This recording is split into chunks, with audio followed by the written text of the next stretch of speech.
우리가 시편 말씀을 복 있는 사람에 대해서 말씀하고 있는데 오늘 우리가 원래 본문에 보니까 우리가 킹제임스 성경에도 그렇고 복 있는 사람이라는 뜻은 아스레라는 뜻으로 복이 있기를 바란다라고 이렇게 말씀하고 있습니다. 그래서 우리 모두가 다 복을 받기를 원하지만 실질적으로 복을 받기 이전에 우리 자신이 먼저 복 있는 사람이 되어야 되는 줄 믿습니다. 저를 비롯해서 먼저 내가 복 있는 사람이 될 때에 그 복이 저와 여러분에게 임하는 줄로 믿습니다. 1절에서도 말씀하고 있는 것 같이 악인들의 꾀를 따르지 아니하고 죄인들의 길에 서지 아니하고 오만한 자들의 자리에 앉지 아니하고 하고 말씀하고 있습니다.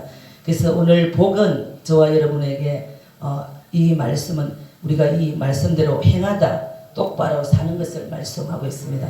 그래서 오늘 어떤 사람이 복 있는 사람입니까? 우리가 시편 150편을 보면서 1편이 가장 압축되어 있는 말씀 같아요. 그래서 의인과 악인에 대해서 말씀하고 있습니다. 그래서 악인은 레시덤, 죄인들은 핫타임, 오만한 자들은 열심히 해가지고 이건 하나님과 원수되고 하나님과 상관없는 그런 것들을 말씀하고 있다는 거죠. 그래서 오늘 창세기 12장에도 아브라함에게 하나님이 너는 복의 근원이 될지라 하고 말씀하고 있습니다. 오늘 저와 여러분에게도 동일하게 하나님이 말씀하는 줄 믿습니다. 그렇게 하기 위해서는 오늘 우리가 첫째 악인들의 꾀를 따르지 아니하고 죄인들의 길에 서지 아니하며 말씀하고 있습니다. 우리가 산을 가거나 숲속을 거닐 때도 그 길이 처음부터 나지는 않았습니다. 누군가가 그 길을 감으로 인해서 그 길이 계속해서 나게 되는 거죠. 그와 마찬가지로 죄라는 것도 마찬가지입니다. 우리가 어떤 사람이 죄를 한번 지을 때 마찬가지죠. 주일도 한번 어기게 되면 또 두 번 어기게 되고 나중에는 그 양심이 하이맞아서 이제 계속해서 그가 죄가 진 줄 모르고 가는 것과 같이 마찬가지예요. 죄의 길도 우리가 한번 그렇게 들었으면은 술도 마약도 모든 죄가 다 동일합니다. 처음에는 불안하고 그 두려움이 있지만 나중에 그 길을 하다 보면은 그 길이 나서 그 죄의 길을 따라간다라는 거죠. 그래서 오늘 성경은 저와 여러분에게 악인들의 꾀를 따르지 아니하며 그 생각을 따라가지 말며 죄인들의 길에 서지 아니하며 오만한 자들의 자리에 앉지 아니하고 말씀하고 있습니다. 한 번, 두 번 하다 보면은 나중에 나도 모르게 그 죄의 자리에 우리가 앉게 된다는 거죠. 그래서 이 죄가 우리 속에 들어왔을 때에 히브리서 4장 12절에 말씀하는 것처럼 말씀의 검으로 과감하게 잘라야 된다는 말씀입니다. 하나님의 말씀은 살아있고 활력이 있어 좌우에 어떤 날쌘 검보다 예리하여 혼과 영과 및 간절과 골수를 찔러 쪼개기까지 또 우리의 마음과 생각을 판단한다고 말씀하고 있습니다. 그래서 오늘 이 말씀들을 우리가 받았을 때에 우리가 오늘 말씀하는 것은 다 죄인에 대해서 좋지 못한 말씀이잖아요. 이 모든 것들을 우리 생각 속에서 내쫓고 오늘 말씀을 붙들고 우리가 쫓아내야 된다고 말씀합니다. 이 생각은 우리가 생각하지 않는 사이에 들어와서 자리 잡는 거죠. 그래서 내 속에 이 죄의 길이 있는 것을 저로 비롯해서 나도 모르게 들어와 있는 이 죄의 길을 이 시간 우리가 파쇄했으면 좋겠어요. 그래서 나도 모르게 들어온 이 길들을 예수 그리스도의 보혈의 피로 우리가 능력으로 우리가 이기는 저와 여러분이 되기를 예수 이름으로 축복합니다. 그런데 두 번째는 우리에게 어떻게 말씀합니까? 오직 하나님의 말씀은 이 죄의 길에 서지 않기 위해서는 저와 여러분이 여호와의 말씀을 묵상하는 자로다 하고 말씀하고 있습니다. 그래서 오직 여호와의 율법을 즐거워하며 그 율법을 주야로 묵상하는 도다 말씀합니다. 율법을 즐거워하라고 말씀합니다. 우리가 이제 새해가 돼서 저희들도 계속 주일날 말씀을 보고 기도하고 숙제를 주고 암송을 해오라고 했습니다. 그와 마찬가지로 오늘도 마찬가지로 오늘 이 말씀을 보면서 주야로 말씀하고 있습니다. 아침에 일어나서 예배 드리고 저녁에 잘 때 그 말씀을 안 하는 것이 아니라 오늘 보니까 주야로 밤낮으로 우리는 계속해서 그 말씀을 읊조려야 된다고 묵상한다라고 말씀합니다. 그렇게 할 때에 그 사람은 복이 있다고 말씀합니다. 그래서 즐거워하면서 주야로 묵상하라고 말씀하고 있습니다. 그러면 우리 말씀이 저와 여러분 마음속에 심령 가운데서 떠나지 말고 계속 이 말씀을 붙들라고 말씀하는 거죠. 그래서 성령이 아니고서는 우리가 이 말씀을 붙들고 암송하고 외우고 말씀대로 살기가 쉽지 않다라는 거죠. 그래서 마태복음 13장에도 저와 여러분에게 말씀하고 있습니다. 13장 44절에 어떤 자가 복이 있는 자, 어떤 사람이 자기가 밭을 샀는데 그 밭을 사서 보니까 그 밭에 보화가 있었습니다. 그랬을 때 자기의 모든 소유를 다 팔아가지고 그 밭을 샀다라고 말씀합니다. 우리가 좋은 것이 있으면은 세상에 살 때가도 마찬가지잖아요. 내가 좋은 것이면 그것을 취합니다.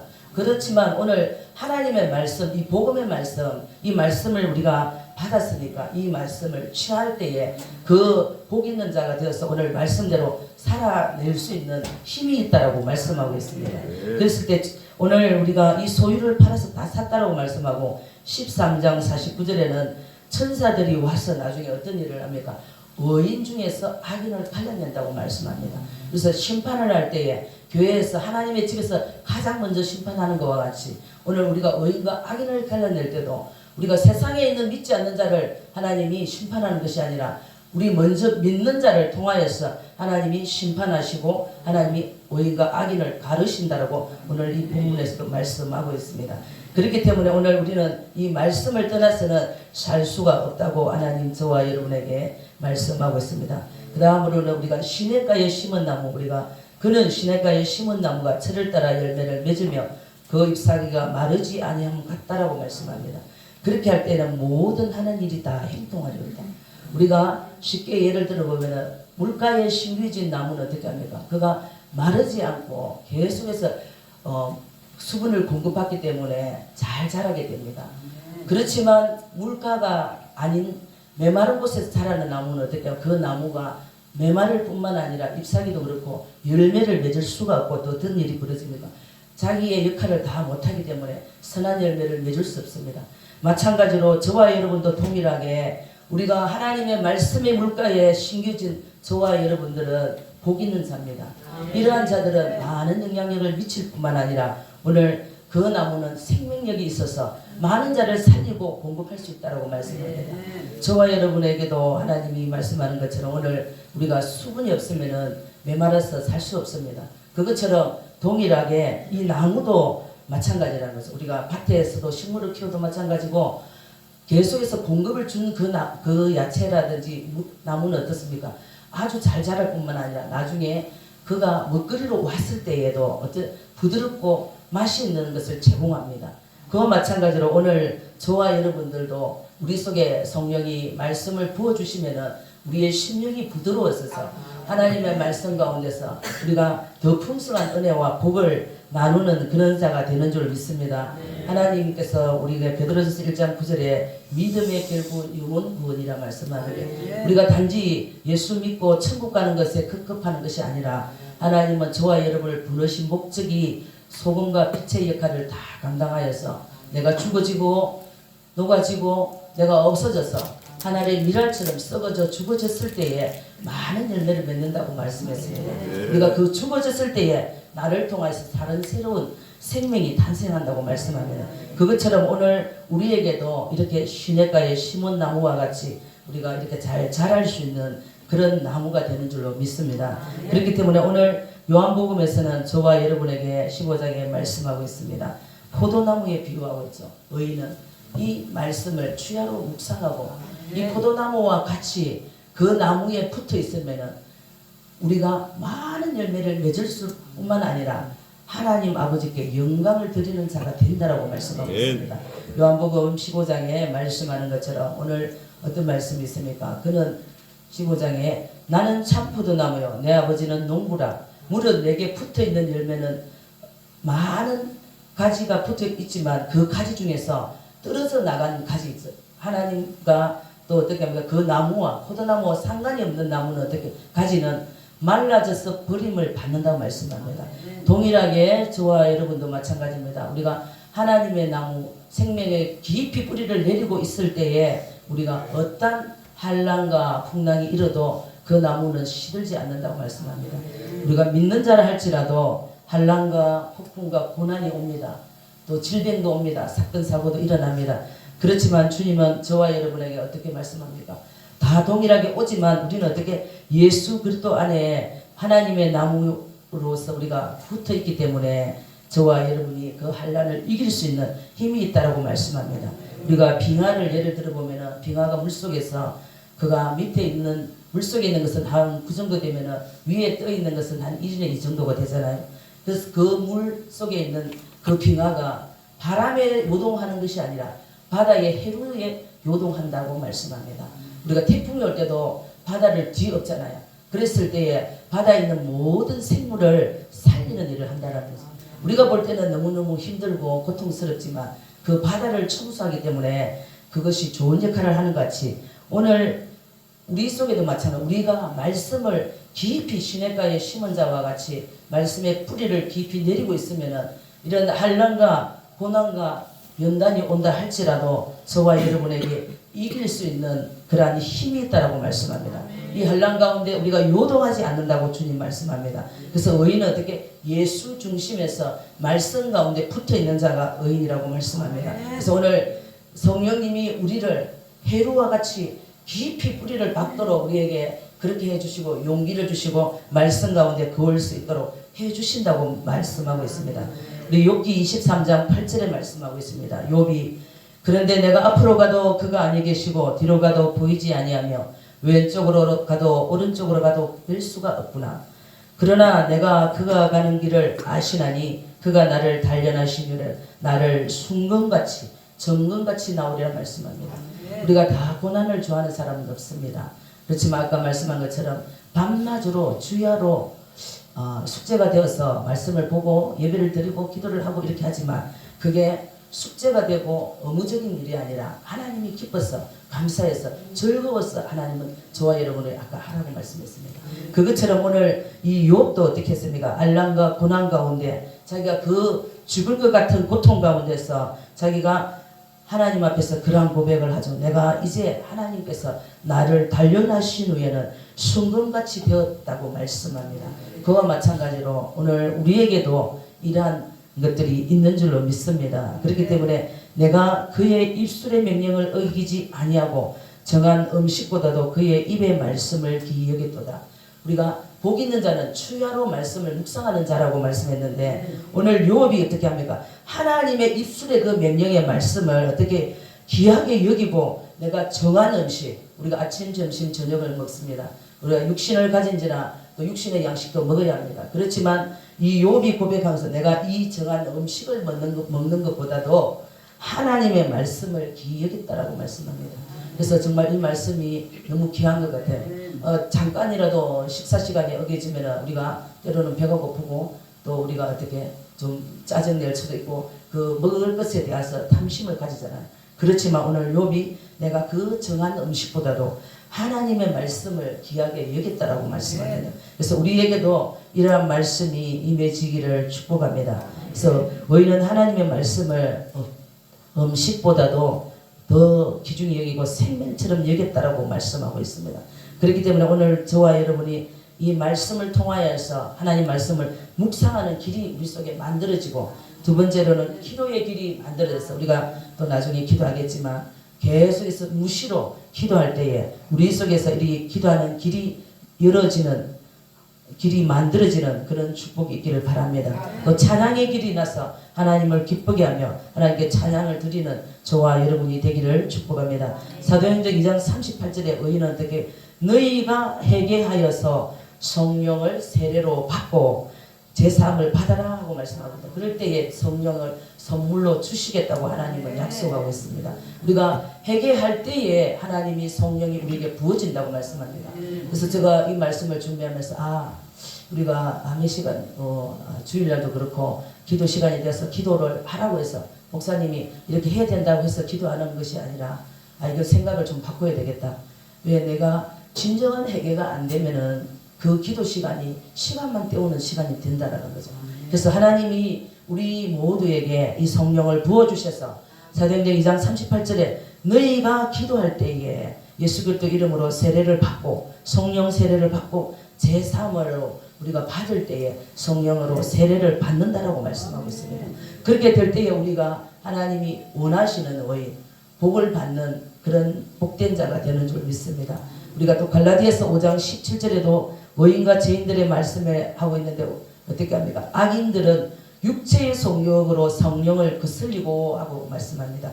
성령은 육체를 거스리나니 이 둘이 서로 대적함으로 하나님의 뜻을 하지 못하게 막는다라고 말씀하는 거죠. 그래서 아까 우리가 본 말씀처럼 말씀을 주야로 묵상하고 시냇가에 심은 나무와 같이 우리가 그 열매를 맺는 자가 되어서 하나님 앞에 열매를 맺어 드려야 되는데 오늘 이 육체의 소욕이 저와 여러분을 그렇게 하지 못하도록 막는다라고 말씀하고 있습니다. 그래서 우리가 성령으로 쫓아 행할 때는 하나님의 뜻을 잘 받들어 드릴 수 있지만 육신대로 나아갈 때는 하나님 뜻을 방해하는 이 원수가 우리를 하나님의 뜻에 나가지 못하도록 막는다고 말씀합니다. 그래서 우리 요한복음 아까 15장에도 말씀한 것처럼 내가 성령 안에서 말씀 안에 거하는 자는 어떻게 된다고 말씀합니까? 그 안에 거하는 자는 포도나무가 붙어 있어서 많은 열매를 맺는 것 같이 내 안에 포도나무가 가지가 붙어 있지 않냐면은 아무런 열매를 맺지 못한다라고 말씀하고 있습니다. 그래서 나는 포도나무여 너희는 가지라.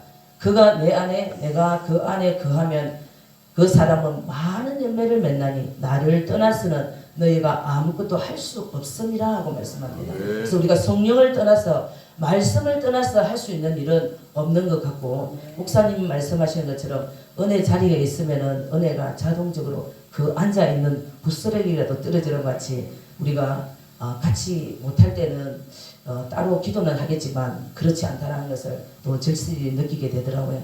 그것처럼 오늘 우리가 그 포도나무에 우리가 붙어 있을 때에 이 가지가 많은 열매를 맺고 하나님 앞에서 열매를 드리는 것과 같이 내가 이렇게 붙어 있을 때에 또 어떤 놀라운 일이 일어납니까? 내 안에 가고 내 말이 너희 안에 거하면 무엇이든지 구하는 대로 이루리라 말씀하고 있습니다. 그럼 내가 말씀 안에 순종하고 붙어 있을 때에 내가 구하는 것, 내가 기도해야 될 제목들이 하나님께서 모든 것들이 그대로 이루어진다고 말씀하고 있습니다. 그렇다면 우리가 오늘 말씀의 거울에서 우리가 그대로 이루어지는 그 축복을 받기 위해서는 우리가 하나님 말씀 안에 붙어 있는 자, 단단히 붙어 있는 자가 되어야 된다고 말씀하고 있죠. 그래서 오늘 너희가 열매를 많이 맺으면 내 아버지께서 영광을 받으실 것이요 너희가 내 제자가 되리라. 아멘. 하나님 나무 안에 붙어 있는 자는 열매를 많이 맺을 뿐만 아니라 그 열매 때문에 하나님께서 영광을 받으시고 하나님이 기뻐하신다고 말씀합니다. 우리가 찬양을 할 때도 기도를 할 때도 말씀을 볼 때도 하나님께서 저와 여러분을 통하여서 많은 열매를 맺을 뿐만 아니라 하나님께서 영광을 받으신다고 말씀하고 있다는 거죠. 그래서 오늘 우리 모두의 삶이 하나님이 영광을 받으시는 그런 삶이 되기를 축복합니다. 갈라디아서 우리 5장 17절에 말씀한 것은 육체의 소욕을 우리가 날마다 물리치고 이기며 19절에도 보면은 육체의 일은 분명하고 음행하는 것과 더러운 것과 호색과 우상 숭배와 주술과 원수 맺는 것과 시기와 분쟁과 당짓는 것과 이런 모든 하나님의 뜻으로부터 오지 않는 것들은 이것들은 어떻게 다 우리의 육체의 소욕을 따라서 행한다고 말씀합니다. 그래서 이 악인들이 행하는 길을 쫓아가면은 이 육체의 소욕을 이루기 때문에 오늘 저와 여러분은 의인의 소욕을 의인이 원하는 기뻐하는 길을 가기를 하나님 앞에서 우리가 기도합니다. 하나님 그렇기 때문에 이 육체의 소욕을 이루는 자들은 하나님의 나라를 유업으로 받지 못한다고 말씀합니다. 그래서 의의 길은 우리 갈라디아서 5장 22절 23절에 말씀하는 것처럼 성령의 열매를 맺을 뿐만 아니라 이 열매는 하나님이 기뻐하는 열매를 많이 맺어드려서 하나님이 영광을 받으신다고 말씀하셨습니다. 사랑과 희락과 화평과 오래 참음과 자비와 양성과 충성과 온유와 절제니 말씀하고 있습니다. 이러한 열매를 맺어드려야 됩니다. 이 열매를 우리 자신도 저도 마찬가지고 이 말씀을 비추어 보면은 내 속에 과연 몇 가지가 이 열매가 맺었을까? 그렇지만 우리 하나님께서 저와 여러분에게 이 열매를 맺을 수 있도록 성령께서 함께 하실 때에 이 열매가 맺어지고 날마다 나를 십자가에서 쳐서 복종시킬 때에 그렇게 되는 줄 믿습니다. 그래서 우리가 24절에도 그리스도 예수 안에 있는 사람들은 육체와 함께 그 정욕을 탐심을 십자가에 못 박았다라고 말씀합니다. 오늘 이 말씀도 우리가 의인이 되기 위해서 하나님의 복 있는 자가 되기 위해서는 오늘 하나님이 저와 여러분을 육체를 정욕과 탐심을 십자가에 못 박으라고 말씀합니다. 그래서 내가 죽어지는 것이 아니고 이 정욕 나를 향해서 끊임없이 올라오는 이 육신의 소욕들을 십자가에 못 박으라고 말씀합니다. 이 탐심을 십자가에 못 박으라고 말씀하시고 그렇게 할 때에 우리가 복 있는 사람이 된다라고 말씀하고 있습니다. 25절에도 우리가 성령으로 살면 또한 성령으로 행할지니 하나님의 십자가에 우리가 정욕과 탐심을 못 박아야 되는데 성령께서 우리가 성령으로 살 수 있도록 성령 하나님이 힘을 주신다고 말씀한다는 거죠. 그래서 골로새서 3장 1절에도 그러므로 너희가 그리스도와 함께 다시 살리심을 받았으니 우리가 위의 것을 찾아라. 복 있는 사람이 이제 땅의 것을 찾는 것이 아니라 그 복 있는 사람은 하늘의 것을 찾으라고, 하늘의 신령한 복을 찾으라고 말씀합니다. 우리가 은사와 능력 그런 것도 다 중요하지만 먼저 우리 자신이 오늘 우리 속에 있는 이 정욕과 우리 속에 있는 탐심을 십자가에 못 박으라고 말씀하고 있습니다. 먼저 선행되어야 된다고 말씀합니다. 그렇기 때문에 그렇게 되면은 너희가 위에 있는 것을 찾아라. 그렇게 됐을 때에 그리스도와 함께 다시 살리심을 받는다고 말씀합니다. 그래서 위의 것을 사모하고 위의 것을 찾을 때에 우리가 예수 그리스도께서 우리에게 주신 그 성령으로 말미암아 우리가 하나님의 우편에서 앉아 계시느니라. 오늘도 예수 그리스도께서 저와 여러분을 위해서 충고하고 계시고 하나님 우편에서 기도하고 계시는 줄 믿습니다. 그렇기 때문에 오늘 십자가에서 저와 여러분이 온전히 죽어주실 때에 이러한 열매를 맺는 아름다운 열매가 나타나는 줄 믿습니다. 그래서 위의 것을 생각하고 땅의 것을 생각하지 말라. 이는 너희가 죄에 죽었고 너희 생명이 그리스도와 함께 하나님 안에 감춰졌다 말씀합니다. 아까 우리가 죄의 길에서 우리가 또 어떻게 했습니까? 악한 깨를 또 많은 자리에 앉지 아니하고 말씀하는 것처럼 이 죄에 대해서 우리가 죽었다라고 말씀합니다.